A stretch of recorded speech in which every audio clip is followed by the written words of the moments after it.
Yes. Vous écoutez Polehiphop sur les ondes de CHOQ.ca, votre référence ukamienne en matière de hip-hop et en matière de bon son en tout genre.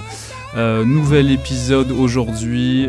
Je suis encore et toujours avec ma co-host with the most, Nadine. Comment ça va? Ça va et toi? Très contente d'être là. Ça fait plaisir. On s'est vu récemment, puis on a parlé pas mal de nouveaux rap. Qui dit nouveau rap dit nouvel album. On a Narcy et BuddhaBlaze avec nous. Comment ça va, les gars? Ça va? Yes, we're gonna do Very good. You're good, BuddhaBlaze? Yes. We're gonna do the interview in English so everyone understands. I don't know. Mainly me. He understands French. So, Yeah, How is your French, BuddhaBlaze? not that great. Better than it should be. Yeah. I mean, worse not than it as should worse than it should be. Yeah. Yeah. Does anybody speak French in Kanawake? I don't know. I'm from Ganawage. Maybe in Kanawake they do, but no, because I come from a generation of right during the blockade in 1990. So it's literally like a very nationalist, anti-French kind of a mindset. Nice. But then as you get older, you realize, you need to speak as much languages as possible, So the new generation definitely is more fluent. And but no, it's like anything, right? I've gone through phases where I'm working with people who are strictly French speakers, and then you pick up and you're speaking or you're using Franglish or whatever it is, or they're just speaking to you in French, and you answer them in English or whatever it may be, So. Yeah. That's kind of been my experience, you know what I mean? And Well, colonialism. Whatever. It's basically where I live. Everybody works in the United States historically. Okay. So we have a very anglicized community. Everything is very connected to more English. Which I didn't know much till I started visiting Ganawage. Obviously, I know that it's its own kind of like cultural entity in the city, but like that it had this American heritage too. It's crazy. So I was surprised finding out that you produced beats, BuddhaBlaze. A lot of people. Crazy beats, Thank by you. the way. Appreciate you. In my opinion, this might be Narcy's best album. Of course it is. Of course it is. Of course it is. Do you I'm only getting better. Every album the best will be my Narcy best. album, but not the best Narcissist or Euphrates album. Yeah. Oh, okay. I'll say that. Yes. I think I'm not He's even. got a huge catalog. Yes. Yeah. Yes, he I don't does. think I was even like Narcy on this album. I was really me, or like a performance art version of myself. Like the points of views that I share on this record are very much like what people think I would think think as Narcy, right? Okay. Almost like a projection onto the people that judge our culture or our approach, and I kind of just was like myself on the record. Very raw, The way our process was very raw too. But doesn't any rapper do that? Does every rapper do that? No, I don't think so. I think with my last record that I put out, all the albums that I've put out as Narcy, I've produced the whole records on my own with producers, right? So I was like the leader of the project almost, right? And those are all kind of like chapters from one book. Whereas these collabo records that I do with one producer, I've done it with Joey, with Thanks Joey, and then this is the first one that I do with Buddha. They're almost like slices. Skill-wise, I focus on a specific skill with specific producers. And with Buddha, because I started rapping around Buddha when I first started in the city, the first place that I rapped at was at the radio station, like publicly, right? So I went back to that source. Like, what are the things I would say if it was live in the moment, even to shock people at times on this record, So, yeah. Because what I mean is rapping and hip-hop music is always like a game of object and subjects, listeners like projecting a certain image, maybe stereotyped image of the artist, of the artist and the community, the communities they come from. And I think since NWA back in the days, they portrayed themselves in a certain stereotypical way voluntarily. Yeah. So they could let people in. yeah. It's like a way to draw a picture of maybe a more simplistic picture of what they're living in. So that's why I found it interesting, your analysis of that project. Yeah, I mean, I think with this one it was very like an urgent project. Buddha hit me compared to my other albums that take years. We did this in such a quick, and I let Buddha lead sonically, you know, because I know his acumen as a DJ, as a digger, as a producer, as a musician. He's been around me my whole life as a musician, right? So like, it was almost so much easier for me to just be like, you know what, you do all the production, and I'm just gonna focus on the words that I say on this project. You know, it was back to the OG way of making rap music. You know, DJ and DJ and MC. DJ and MC, exactly. It's actually very interesting because your relationship seems to go way back, and it feels like a full circle moment. So what was the initial spark? Like, let's do this together right now. Well, for me, you know, you're saying you didn't know I was a producer. I've been doing production since 99 maybe. Yeah. And I've put out several records. You know, I used to have an all-native hip-hop group called FBI. I think we put 3 albums out and like 5 mixtapes. And then I produced on and executive produced D-Shade's debut record. The Which I mixed. By the way. For real. Yeah, so it's been a long time, And also worked with Penzo Gritty. I recorded and produced his first EP. So yeah, I've done a lot of stuff over the years, but at one point I started tour managing, and then I was basically on the road for 8 years. Yeah. Right up until basically pandemic.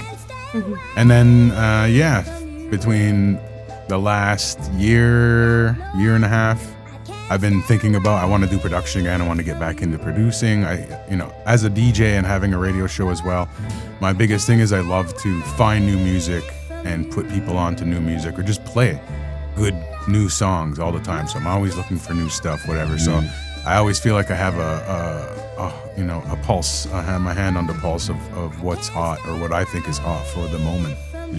And hearing different artists and just being inspired to be like, I want to do some stuff. I know I can do some stuff like this. And then in October-ish, started just doing I don't know.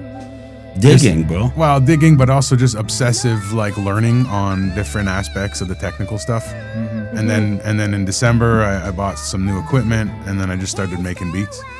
And I made a lot. I made a lot of beats, and so many beats. I started posting stuff on my Instagram, and Narcy was like, "Yo, I should use this," and then I was like, "Yeah, let's do something." It's like, "Yeah, all right, let's do something," and I'm like, "All right, but if we do something, and we have to make a vinyl. I want whatever we're gonna do." I says we have to make a physical copy of it. Yeah, for me, it was like I had just come off finishing an album a year before that I spent 3 years on. So every album comes with, especially when you're doing it on your own, it comes with a form of like release, but also like, I don't know if I want to do this again, right? Like there's a bit of like, I need a break. I always take breaks between records. And I think, I went and I did some work on myself. Buddha did some like deep thinking on himself too. So when we came back, we hadn't seen each other in a couple of years. Like when we reconnected after the pandemic, not a couple of years, we talked, but like really hung out. And then when he started sending me beats, I was like, yo, these are crazy beats, bro. I was at the bookshop when he would send me the beats, right? So I'm like, I got to record after work. So it started being like recording 2 tracks every week at the shop. He'd send me new beats, I'd write them, and I'd record them at the shop. And then we did that in like 4 months. We finished like 14, 15 joints. Yeah. You have a studio at your bookshop? I record at my bookshop. Okay. Wow. After hours, but some of the verses on this album I recorded between customers. Like that's how urgent the record was for me. I was like, oh shit, I gotta get these bars off now because the feeling is like right now. I didn't overthink. It felt like it. Yeah. Yeah, it feels like really live and direct. It's I think it's the purest like manifestation of what rap can be. Yeah. And I feel like these past couple of years there has been a big wave of artists that BuddhaBlaze you associated with, like while getting to know them when they came at your show. So talk to us about that drumless wave that stuck in Montreal through big figures like Nicholas Craven, which you collaborated with. Yeah, of course. Talk to us about what did you enjoy in that new sound? Well, for me, that's kind of funny because as someone who feels like I try to stay connected to what's going on in the city, in those 8 years of traveling the world and tour managing, I never heard Jimmy. Never heard Jimmy stuff. Until when? Until last year. Oh. Yeah. Okay, wow. Like maybe early last year, 2024-ish. And I was like, yo, this Bad Man album is really good. Like listening to it a lot. And then I met him and he's like, no. I'm like, yeah, dude. I'm like, it kind of upsets me that I didn't find out about you like 5 years later. I'm hearing this record or whatever, longer than that, whatever, 6 years. So that was kind of the album where I was really like, oh yeah, these are some great tracks. I'm gonna make some stuff, and that was definitely an album I had listened to, where I was like, oh yeah, this is a pocket that's sick. Like, and then just be like, oh, there are no more rules, because that's the way I kind of approach this album. Is I come from a old school purist 90s era, right? Literally, I was, that's when I got into hip hop, late 90s, and doing production, and there was rules. You couldn't do this, don't do that. And then hearing what happens now just opened the door to be able to sample anything or make anything a track that I think will just make a rapper sound good, right? So then it's like, oh, you're in your head with, I could hear this person, or you're listening for samples, and you're like, oh yeah, this would sound good with this person or that person. And then you kind of just flip it accordingly. And then you're at the same time, you're kind of putting your own spin on what's considered the modern sound, right? Because there's still a lot of tracks that have drums on this album. Yep. There's only a couple that don't. Yeah. And even when they don't have quote unquote drums, they have drums. You know what I mean? Like if it's not in the sample, if it's not sampled, it's in the sample. There's, it's not like literal drumless. Yeah, and I think that was also something that like we built over the time of making the record. Buddha sent me a lot of beats. He didn't just send me 15 beats. I think 100 beats. He sent me like 100 something beats, right? And I was being very, so they're all bangers, but I was being very selective in crafting like the universe that we were coming with. And even sometimes I sent him a few samples. I was like, yo, please flip this for me. We didn't use a majority of those, but it was like a collaborative project in that way too, He led the way with the sound, and I picked from his ear, and then I sometimes tried to tap in on a production level. I love the Jimmy collaboration. It's called "You're the Greatest," by the way. At some point you say, "But when it all comes down to it, you lack scars." Talk to me about authenticity in rap. Yeah, I don't know. I think for me, like I've been rapping since I was 18, professionally since I was like 23. I'm 43 now, so this is my 20th year as someone who's penning in the city. And I've had quite a unique trajectory in terms of like being outside industry, but also going through different cultures, like catering to different moments in our history as Arabs. So I've had to address certain things in my work. At least I felt a responsibility to, right? Yeah. And I think I found my authenticity after like asking myself the question around that. Like, do I have to do that all the time? That was on the To Be an Arab record that I had put out, the double LP. Yeah. Right, even down to it just being on vinyl and it being about digital. Like, it's really about this question that you're asked, like, how do I be my most authentic self? So Buddha met me at a spot where I had just like undid a lot of shit around being a public artist, right? And I just went to what do I want to say, right? Like I don't care what others want me to say or what I want to say to address things about the rest of the world. I just want to be about me, and I think it takes work. You just got to keep working. You can't put the pen down. You can't stop reading. You can't stop experiencing. Like, it's a full-time thing being a writer, Yeah. Absolutely. That's something I actually felt when I was listening to the record, and I was wondering whether your sole identity as an artist is the message, or do you like carry this responsibility of conveying something strong politically, or is it just like I have things to say and I say it and do whatever you want with it? No, I mean, I definitely feel a sense of responsibility to my work. I think at a point in my career, it was to a detriment. Like, it slowed me down because I was like, I even most recently in the last 2 years, it's like, why do I make music at a time where they're killing our people in such a crazy, blatant way? Like, what's the point of all this shit?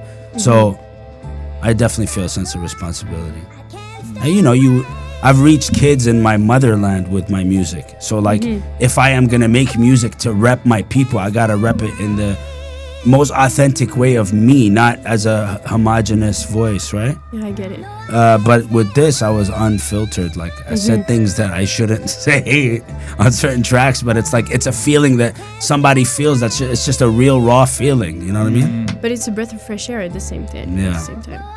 We need to listen to stuff like that, especially us as immigrants in North America from Arab descent. It felt super refreshing.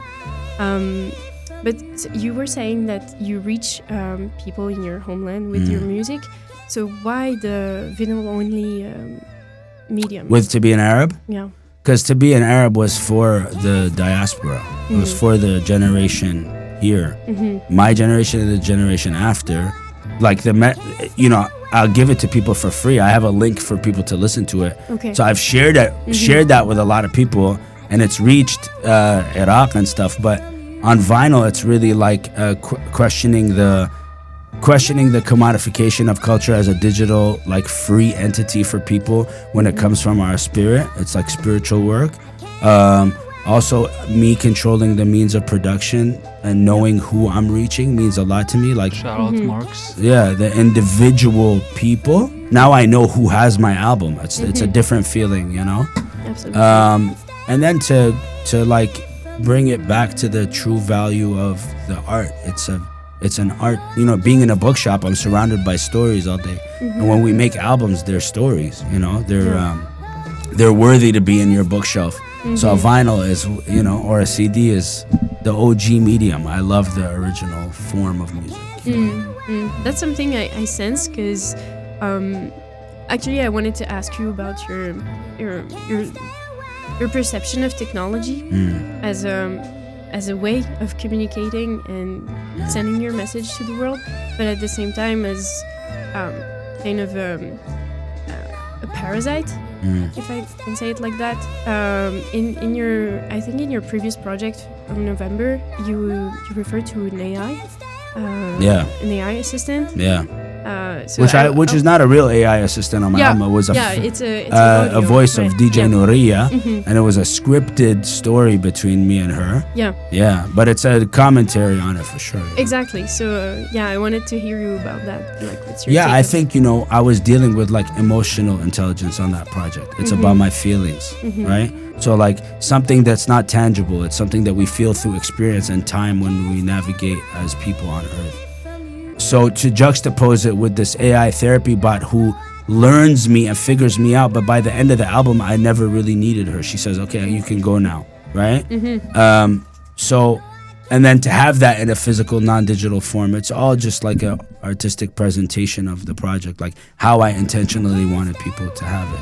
And then the other way people were experiencing it was in person. I had a huge, like, fallout with the digital platforms of streaming music within myself, understanding where the money goes, how the corporate ties, and then how we kind of pimp artists through it. There's so many layers to it, right? So I'm slowly removing myself from that chase to create my own sustainable model of existing as an artist. Yeah, I have a lot to say about media, so don't get me started. Yeah. Well, it's a common thread in your art, actually. Yeah. We are the medium, for example. Yeah, for sure. And a lot of stuff. That's my mission statement, Yeah. really. It's like, if I'm going to use a medium of art, if I'm going to use raw hip-hop shit, how am I going to use it responsibly, where I'm also commenting on the actual medium that we're using, you know? Yeah. I've been following your journey for maybe 15 years now, and we met. I think we met a couple of times. One time being here in the studio at Polehiphop, and one thing that stuck with me is that there was always this sense of having a message and being the voice of the voiceless in a way, not in a stereotypical way, but you in your own way, since you're yourself a kid from the diaspora, and me being a kid from Lebanese descent, I always felt like really touched by what you were saying in your music. And I think with this project, you really conveyed it in the most hip hop way you could, while the other albums being more diverse in terms of sound, of musical sound, which I liked less, since I'm really I'm a hip hop head, you know. I've been rapping this drumless wave since way back, and I'm happy that it went the path it went. So yeah, man. A lot of those artists. Did you just diss my shit? That was slick. I'm kidding. I'm just being honest. I know. And too, though. Good thing is your last album might be your best, in my opinion. And BuddhaBlaze agrees. So. As Narcy, my production is the best. Yes. Yeah, I just think like, you know, no, it's just an opinion. I just think going into this new record, like a lot of the things I think about is like tracks like Sumeria, sonically. And that was the vibe. And there's a couple others, you know, that I was like, this is what I want to hear you again, like this. I want to bring, you know, how, and it's always like, how can you do that without sounding like you're being pretentious or whatever, you know? But it was just like, that's the vibe I'm going for sonically, like really, moods and waves, and you know, so that's kind of where some of it comes from, as far as bringing it back to that more hip hop sound. You know? And I think like throughout my career, I traveled a lot with my music. I didn't spend a lot of time in the city, and obviously hip hop is at the root of what I do. But I grew up listening to Portishead and fucking Nirvana and you know, System of a Down and Rage Against the Machine, and, right? So the influences on my Narcy record, you know, the feelings that I put on those like rock sounding records that came from that experience of music, right? And me and Buddha met on that hip hop shit. I came on his show and he played me instrumentals and I rapped to them, right? So I think, and we lead very different lives, but we've known each other for so long. We've toured together. I used to be his DJ. Yeah, he's we played at the Jazz Fest in front of 10,000 people with like a 10-piece orchestra band with Narcy in Montreal. And like, part of my electronic journey with A Tribe Called Red all came through Buddha. Yeah, see, that was the band I used to tour manage. So. Yeah, so like he introduced me to them. I introduced them to Mos. To Yassine, and then all that. So many of my here, not many in Montreal. We recorded that song here in Montreal. So like the journey sonically coming back to Buddha and beats and raps is like it's where we're the freest, both of us. You know what I mean? Everything else has like a purpose and a reason. So like, plus, man, he's been doing music so long. It's like if he wasn't growing and doing different things, like imagine he still did what he rapped with Patrick Bateman rap still or something. It's not, you know, like his original style from the early 2000s. Yeah, the world like influenced my music. Yeah, for sure. So it's only natural, and you know, once you're alive long enough, you'll see everything come back again. Yeah, you know, you'll notice when you see it again, you're like, oh shit, that's what we used to do when I was 16. Now that's what everybody does, or the sound, or the fashion, or whatever. then you'll understand. But you know, you got to live a bit longer to realize that, and that's all it is, man. It's like going through a whole cycle of multiple personalities of music and styles and growth, and then being like, yeah, now I can go back and do whatever I want. And he just, you know, we decided this is the record that I wanted to do, and he wanted to do with me. Yeah. Well, I agree, and like most of my favorite rappers right now are over 40, so maybe that explains something. Yeah, well, we got wisdom. Yeah. You talked about freedom, but there's no smoking allowed. Yeah, absolutely no smoking allowed. Well, that's a triple entendre, I think. No smoking allowed, meaning like nobody else can rap on these beats. I'm putting out so much smoke on these beats, it's my shit, right? And then no smoking allowed is obviously the complete opposite of how Buddha is in terms of lifestyle, right? And you too. So it's sarcastic. You know? He doesn't really smoke. Right? There's a couple of records that talk explicitly about smoking weed. So yeah, I mean, I designed the whole record like like lyrically as the different trips that you can get.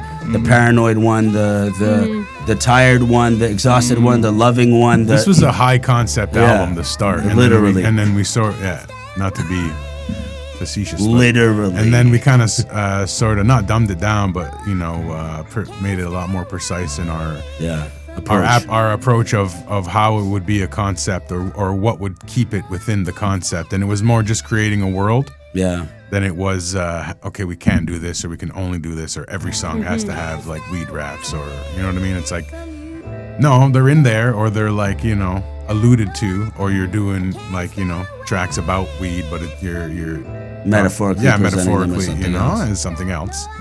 So, but at one point it was like, well, we have those. This is what I'm feeling with this. It's like, yeah, go crazy, man. Like, we'll just make those songs as best as they can be as well. And, you know, like Love Bombing is like a, you know, it's at a base level, it's about a woman, and then on the inside level, it's about your relationship to an addiction, right? And then at the top line of it, it's self-deprecating, and it's like, you know, you kind of diss yourself in the moment, like it's insecure. There's a lot of doubts in all the songs, but also big affirmations too, right? So yeah, it's that relationship. And it's also political. I'm like America love bombing. Yeah, but in a way, it was like somebody came to my shop. They're in their 20s and they were talking about, oh my God, this person is love bombing me. And they were explaining love bombing to me, and I was like, oh, I was like that in my 20s. Yeah. That's called like pre-internet, loving somebody. But so like, you know, also commenting on like zeitgeist stuff and like unk shit. Like the theme of this record, the kind of mantra I kept telling Narcy was like, if it feels good, it is good. Yeah. Don't overthink it. Don't overthink it. That's what this record is.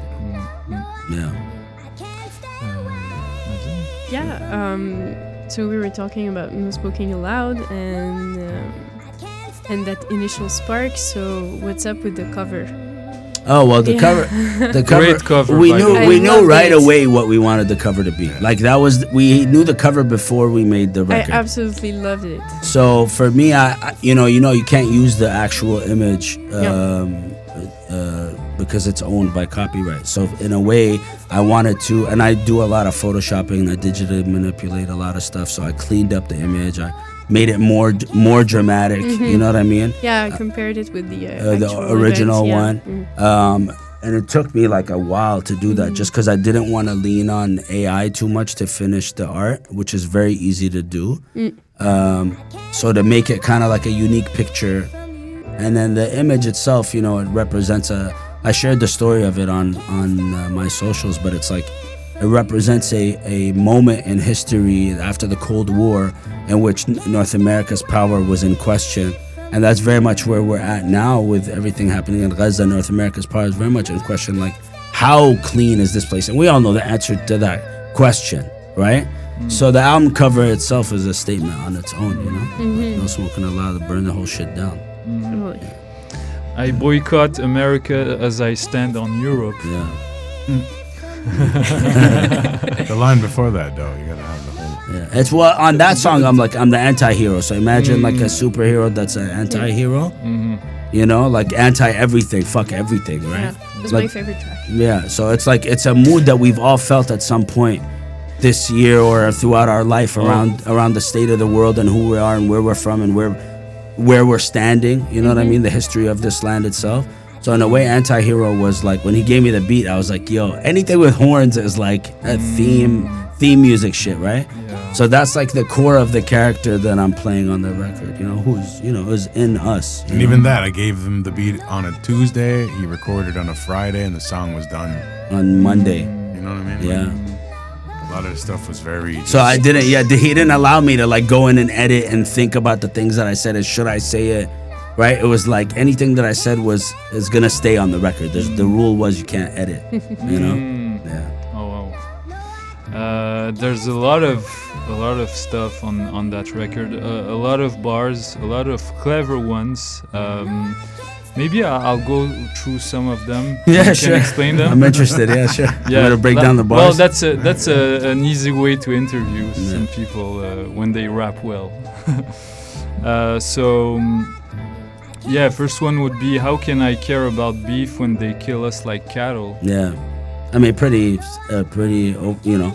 Self-explanatory. Yeah, in a way, like you want me to enter the space of hip hop and think about rappers beefing and like, you know, all these like small social media situations that occur when they're killing us. Yeah, because I felt that bar a lot because when for example, just to take the obvious example of the Drake and Kendrick battle, I absolutely wasn't in that excited about that stuff since Gaza was getting bombed at the same time, and I was actually thinking of trying to escape in a sense the existence of rivalry around me and of the idea of violence around me, since every week I had supper with my family, and all they talked about was Gaza. So being surrounded by that violence was overwhelming. So I think it's very easy for us to fall into distractions, and I think what we witnessed with Kendrick and Drake was a form of the American exceptionalism that has affected my life as an Iraqi, you know. So it was like a reminder at a time when we were witnessing what we were witnessing in Palestine, that like, oh, it's really like you serve the system or you serve the people. There's no difference, right? And when you work at that high level, I got disgusted with the whole shit, the whole commercialization of everything, the Super Bowl, the words that were being projected all over the world for kids to hear. Like, there's a lack of responsibility in that moment that mirrors the downfall of the way that things work and how we know, you know, how we've known it our whole life, right? So how could I care for beef? Yeah. At the end of the day, all they give you is a land acknowledgement. Yeah, one of them might have felt that one. Well, yeah, because now it's just like anything else. It's just something you say. Yeah. To be politically correct, or, you know, it doesn't mean anything. Yeah, that's why when you're like, yeah, well, colonialism, it's like, yo, that's just such a... That, among other things, has just become like it's weaponized activism now or something, you know, for the common person. So it's kind of weird. Yeah, and I think, you know, that one of the feelings I got when land acknowledgements became, and it's important, like the act is very important, and the symbolism of the act is very important. I would never take away from that. But knowing that it was used to actually not change, you know, like to almost mask the change that is necessary for the community, for the indigenous community to be felt on these lands. It was like, oh yeah, but you know, we're sorry. It was the Canadian sorry, right? So when I was watching what's happening in Gaza, I was like, I don't want it to come down to one day being like, we acknowledge that this used to be Gaza and this used to... No, like it shouldn't happen again, right? So that's what that line is really about. And that song in Takes a Village, it's like imagine being in your community and just being brutally honest about everything. That's why it starts to fuck the world if I'm being brutally honest, right? It's almost like you've given up, you know? Yeah. Before you move on to the next line, I wanted to ask you about your academic Career? Yeah, how does it is it in conflict with your identity as an artist? Not at all. I think my practice is very much informed by my teaching, and my teaching is very much informed by my practice, because I know the importance of the culture and the importance of the act of making art. I've very much infused my teaching into my artistic process. So even in studying other artists' work or inviting guests from the city and documenting those stories, and you know, that's all intentional. And like I change my class every semester. Like I have a core module that I follow, but depending on what's happening in hip hop culture, I shape around it, you know? So I learn a lot. And then, you know, my practice is shared. I give all my students my music for free. I tell them, like, I'm not going to promote this shit to you, but you have access to all my work. If you want to check it out, it's for you, right? So, Are you still teaching right now?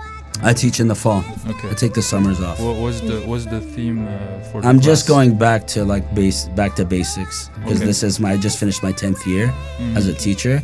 So I'm going back to thank you. I'm going back to the basis of beats, rhymes, and life. Like taking them to a concert, having them try to pen a verse, teaching them about the process, bringing producers in to share work. Yeah. Beautiful. Maybe the last one. But life is so short. Don't hurry, my brother. That's a clever one, in my opinion. Yeah, it's like slow down. A lot of times we're told to like speed through life, right? And even when we were working on the project, Buddha's like, let's go, let's get it done. And that song is about our brotherhood in a way, right? So and so much of that song is real life shit. Like when I buried Nofi, when he passed away, Allah yarhamah, Buddha was one of the only people that like I stayed in touch with, and really we became closer actually in that period. When Buddha's brother passed away, Allah yarhamah, I was there, you know, through that period in his life. So that song is very much about like, yo, let's be in the moment as brothers and not rush through everything, you know? And verse 1 is informed by something that the Mohawk tribe said to the French when they came here, right? And the second part of that verse is from the Quran about brotherhood. So it's like very much where we met as friends, you know? So yeah, so don't hurry. It's like, yo, let's be in the moment as friends. There's nothing wrong with like, you know, we don't need to rush through life as men. We could just enjoy what we're doing. You know what I mean? Yeah. Maybe you could tell us about the starting this bookshop you have. I realized maybe too late that you had opened it. Is it something? When was it something you started promoting more? I mean, you know, the bookshop is my wife's bookshop. So for me, you know, she opened it. It's her idea. It was something she wanted to offer to the city, and my office is there. Medium offices are out of there too, right? So in a way,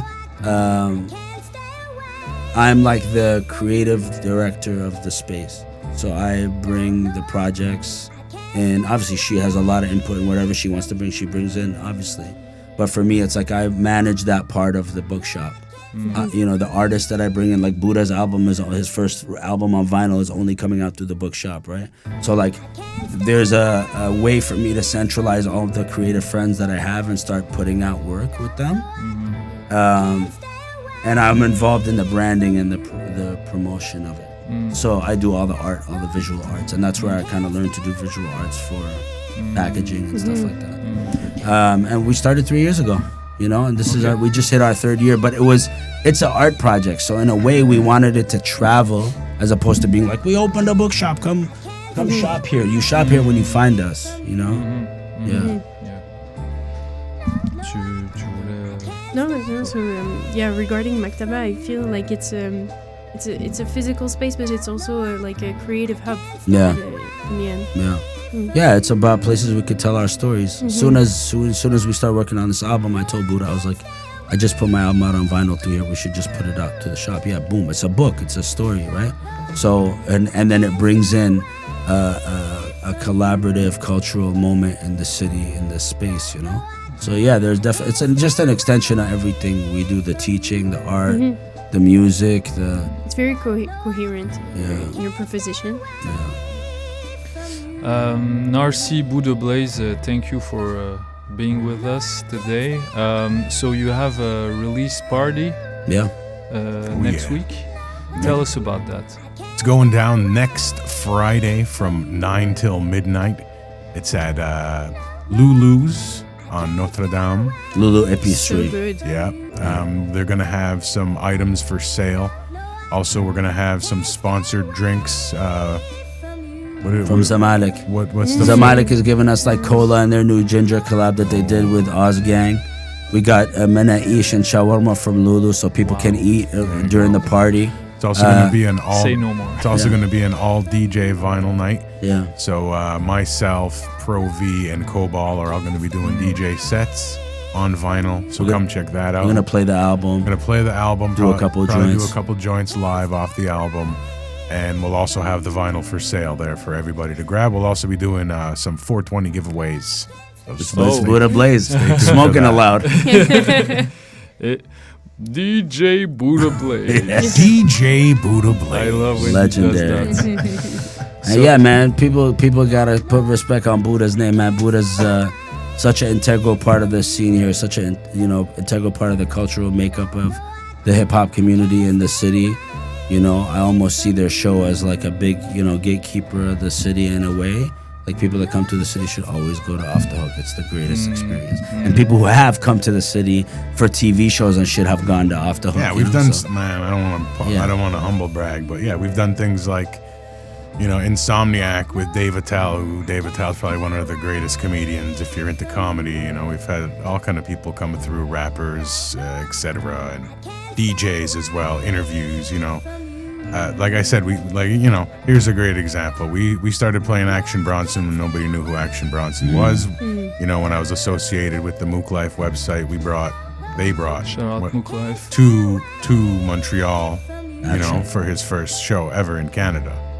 So it's like, the show used to get voted #1 when there was papers, when people actually used to get the free Mirror and the Hour and the Devoir, and it used to be the place to go and see what concerts are coming to the city and interviews with those bands that are coming through, and people had their columns and record reviews and the classifieds in the back with the prostitutes, so we don't really have that anymore. But when that was a thing and the community kind of voted, we'd always get best radio show or best hip hop show. So and everything has its cycles. Yeah. So, but we're there. We've been doing it since '97. I've been there since '99. Crazy, bro. I've been there since '99. That's like 30. How many years is that? Almost a lot.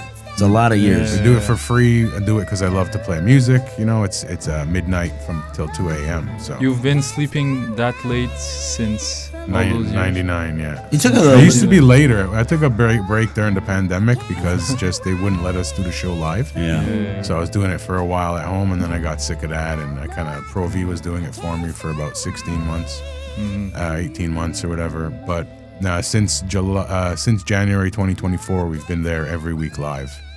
Again, kind of like, all right, let's get back to doing what we used to do, and it's sort of a new, just a whole new. What's the word I'm looking for? We're invigorated, Myself, Pro V, Tokyo Sensei. It used to be Flo would be with us, but he's gone on to do other things. Orion Revolution from Shades of Culture.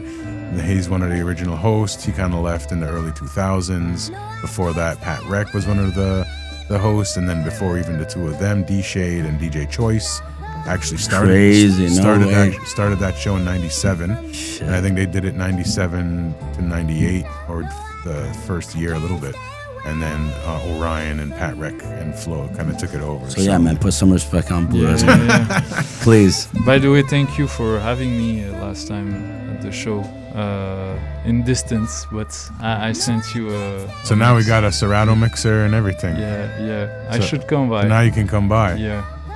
Some people that don't, they weren't able to use the old setup. Now we have like the brand new Serato Rain mixer, and everything is beautiful in there. It's a whole new setup, DJ setup at CHOQ.ca. So shout out to them, you know, another community radio station. Actually, I didn't come because I didn't want to sleep at 4 a.m. Well, you know, that's fine too. Another you know, problem. We used to rap at 1 o'clock in the morning and then the show walk used to back be, to the house. The show used to be 2 to 4.